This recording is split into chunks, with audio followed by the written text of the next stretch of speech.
Bonjour à tous, Simon Vesperini. Avant tout, Pace e Salute, bonne année, la paix et la santé. Et je pense que la santé, évidemment, on en a toujours tout le temps besoin, la paix aussi, à un niveau personnel, bien évidemment, mais plus largement, aujourd'hui, je pense que dans le monde, un peu de paix, ça nous ferait pas de mal. Donc je vous souhaite une super année 2023. En ce début d'année, je vais vous faire un cadeau. Je pense que parmi les cadeaux les plus beaux et les plus utiles que l'on puisse offrir à quelqu'un, il y a les livres. Moi, j'ai eu la chance dans ma vie d'avoir quelqu'un qui était comme un père et qui a su me conseiller les bouquins que j'avais besoin de lire selon les périodes où j'étais dans ma vie. Et ça m'a énormément apporté. Les livres que je vous conseille aujourd'hui sont pas les mieux écrits de tous les temps, n'est pas Alfred de Musset qui veut. C'est pas les bouquins où j'ai le plus appris en termes de pratique. C'est pas les livres qui m'ont appris à investir, qui m'ont appris le business, non, certainement pas. Par contre, ce sont les livres qui ont changé ma vie. Et en ça, eh bien, je suis heureux de pouvoir les partager avec vous. Vous allez retrouver dans la description de cette vidéo des liens pour pouvoir les commander, les acheter vous aussi, que ce soit en format papier ou en format e-book. Moi, il faut savoir que depuis très longtemps maintenant,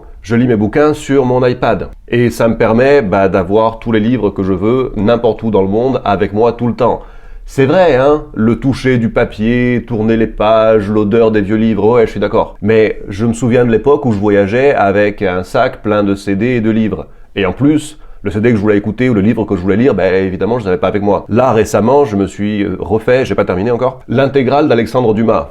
Vous irez trouver l'intégrale d'Alexandre Dumas en français au Bélarus. Good luck with that. Donc, je lis sur mon iPad, je fais aussi mes analyses techniques sur mon iPad, donc c'est super pratique pour moi. Les 5 livres que je vais vous conseiller, c'est certainement pas les plus connus, et c'est pour ça que je suis content de vous les amener si vous les connaissez pas, et c'est fort probablement le cas, mis à part le dernier, mais je pense que c'est celui qui va peut-être le plus vous surprendre dans ma liste. Tous ces bouquins m'ont évidemment impacté dans le fait de vouloir vivre la vie que je voulais vraiment, qui étaient vraiment les trucs importants pour moi, et ça a toujours tourné, bien sûr, autour de la liberté géographique, du fait de se faire une chouette vie. J'en profite pour vous le rappeler, si vous êtes intéressé par liberté géographique, par le fait de pouvoir quitter la France, vivre où vous voulez dans le monde, être en fait libre d'avoir la vie que vous voulez, mon quiz est dispo, libertégéographique.fr. Comment devenir libre géographiquement? En quelques questions, vous aurez les réponses adaptées à votre cas. Commençons par le premier bouquin. Alors c'est un livre que j'ai lu il y a longtemps de ça, il m'a énormément impacté, c'était le premier vrai livre vraiment que je lisais avec tout mon cœur. C'est La pierre et le sabre, écrit par Eiji Yoshikawa. La pierre et le sabre, en France, on le compare aux Trois Mousquetaires, mais non, franchement non, c'est largement au-dessus des Trois Mousquetaires. C'est ce qu'on appelle un roman initiatique. C'est un format, moi, que j'aime beaucoup dans les romans initiatiques.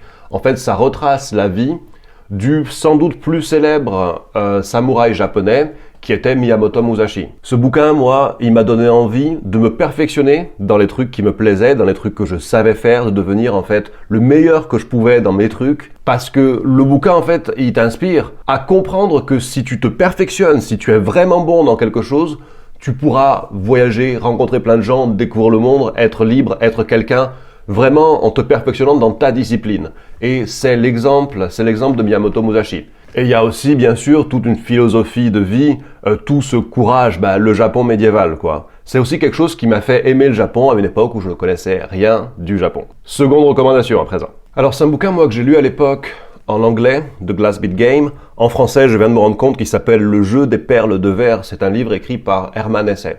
Hermann Hesse, les gens le connaissent surtout pour Le loup des steppes. Le loup des steppes, d'ailleurs, quand on le lit en français, franchement, il est assez pathétique. Quand on le lit en anglais, The Steppenwolf, là, on comprend pourquoi ce bouquin est légendaire. Il a écrit d'autres choses géniales, du style Siddhartha. Mais Le jeu des perles de verre, c'est celui qui m'a le plus marqué. En fait, c'est un roman d'anticipation qui se passe dans le futur dans lequel on jette un regard rétrospectif sur notre époque actuelle. Notre époque actuelle qu'ils appellent l'époque du feuilleton, si ma traduction en français est bonne. Et en fait, c'est un bouquin qui m'a beaucoup aidé dans ma vie parce que quand j'ai lu ça, j'avais peut-être 25 ans, quelque chose comme ça, et je prenais conscience qu'on vivait dans une époque de déclin, de régression, une époque décadente, que ce soit en termes d'éducation, que ce soit en termes de morale, que ce soit en termes d'art, que ce soit en termes de créativité, de connaissances, enfin, on le sait, Mais moi, j'étais relativement désespéré. J'avais le sentiment que c'était la fin, ça allait tomber, chuter à jamais. Et puis, ce bouquin, ce roman, jette un coup d'œil rétrospectif, une analyse, plus qu'un coup d'œil, sur notre époque, depuis le futur. Et je vais pas vous spoiler le livre, c'est pas du tout le but ici, mais ça aide à relativiser, ça aide aussi à comprendre l'époque dans laquelle on vit. Donc c'est un second livre que je vous recommande chaudement, vraiment du fond du cœur, The Glass Bead Game, le jeu des perles de verre. Ma troisième recommandation, j'ai pensé à ça récemment quand j'ai participé à un podcast d'un ami, qui est un podcast qui s'appelle Entreprendre à l'Est, c'est un ami qui habite à Moscou, et il m'a posé la question des livres qui m'ont marqué. En fait, ce bouquin, donc Les Aventures de Socrate, là aussi je l'ai lu en version originale, c'était Journeys of Socrates, et l'écrivain est Dan Millman. Il faut savoir que Dan Millman, franchement, j'ai essayé le reste, ça m'a pas émerveillé, hein. Voilà un mec qui n'écrit pas bien, voilà un mec qui est vraiment dans le New Age, voilà un mec qui, franchement, il a été touché par la grâce sur ce coup-là. Mais aussi, on a les aventures, encore une fois, hein, c'est un roman initiatique, comme le premier. Je vous rappelle que vous pouvez trouver tous ces bouquins dans la description de cette vidéo où vous avez le lien pour les acheter, en format papier ou, comme moi, en format digital. Et ce sont les aventures, en fait, d'un mec qui naît en Russie, qui naît sous la Russie tsariste. Et alors, ça permet de comprendre beaucoup déjà de l'âme slave. Le mec en question, visiblement, est le grand-père ou l'arrière-grand-père, je sais plus maintenant, de Dan Millman. Ça permet de comprendre beaucoup sur l'âme slave, sur la culture slave. On a tout un récit historique qui correspond à ce qu'étaient à l'époque les Russes de Kiev, l'Empire russe. On a un récit historique aussi qui est très lié à ce qu'étaient les Cosaques et les Tatars. Donc ça permet de comprendre aussi beaucoup des événements actuels. Et c'est une putain de leçon de vie, genre le type, et visiblement c'est une histoire vraie, hein, je l'ai pas vérifié, mais visiblement c'est basé sur une histoire vraie. Le type, il lui arrive des horreurs, franchement des abominations. Et au fond de tout ça, il va trouver la force de se sortir de sa condition, de se venger d'ailleurs au passage de la vie, hein, puis des gens aussi.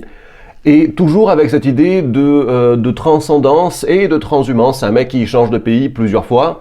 Donc pour des gens comme nous, c'est très inspirant. Je vous conseille Les Aventures de Socrate de Dan Millman. Ma quatrième recommandation, franchement, je pensais pas un jour, j'en suis vraiment pas fier, conseiller à qui que ce soit un bouquin de Paulo Coelho. Voilà un type, voilà un écrivain qui me donne autant la gerbe que, je sais pas, ouais, on va pas tirer sur l'ambulance. Certains écrivains français. Mais voilà quelqu'un vraiment que je supporte pas. Par contre, lui, comme Dan Millman, hein, quand il a écrit ce bouquin-là, visiblement, il était touché par la grâce. J'ai évidemment essayé, puisque c'est le premier que j'ai lu de lui, donc je me suis dit, putain, mais c'est un super écrivain, en fait. Et en fait, non. Donc j'ai essayé d'autres bouquins de lui, et je ne vous les conseille pas, mais pas du tout. Mais celui-ci, il change des vies. C'est donc de Paulo Coelho, c'est la 5e montagne. C'est un bouquin qui est inspiré par le personnage biblique, le prophète Élie. Même si vous avez rien à faire de la religion, c'est pas vraiment un livre biblique, bien qu'il soit basé sur un récit biblique. C'est la vie d'Élie, et c'est surtout la vie d'Élie au travers ses pérégrinations, au travers ses aventures, au travers ses malheurs, et les leçons qu'il tire de ses malheurs. C'est un bouquin qui est génial à lire quand tu t'es pris une belle tuile dans la vie, tu vois. Tu t'es pris une belle tuile, tu es bien dans la loose, tu lis ce bouquin, et il peut changer ta vie. Vraiment, il peut changer ta vie.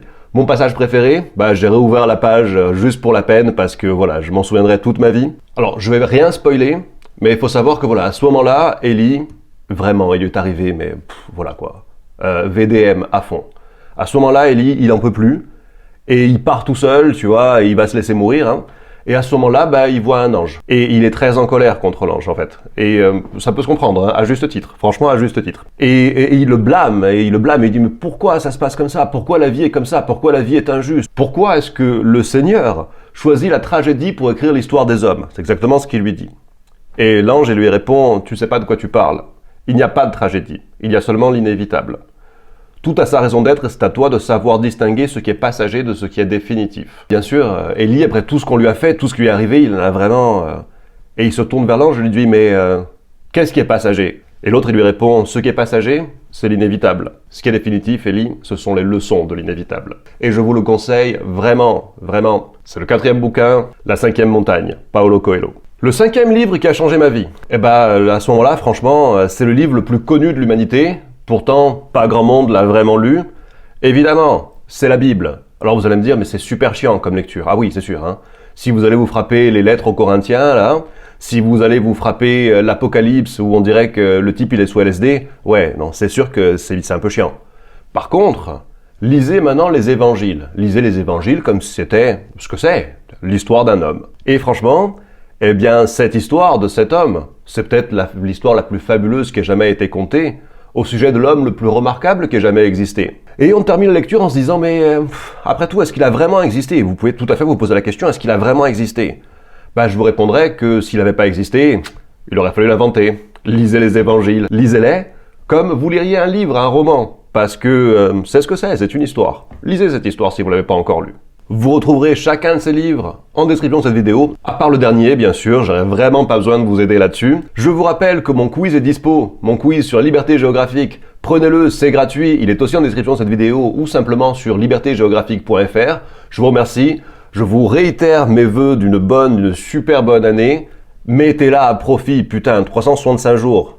Faites-en vraiment le mieux que vous pouvez en faire et je vous dis à la prochaine vidéo. Ciao, à plus.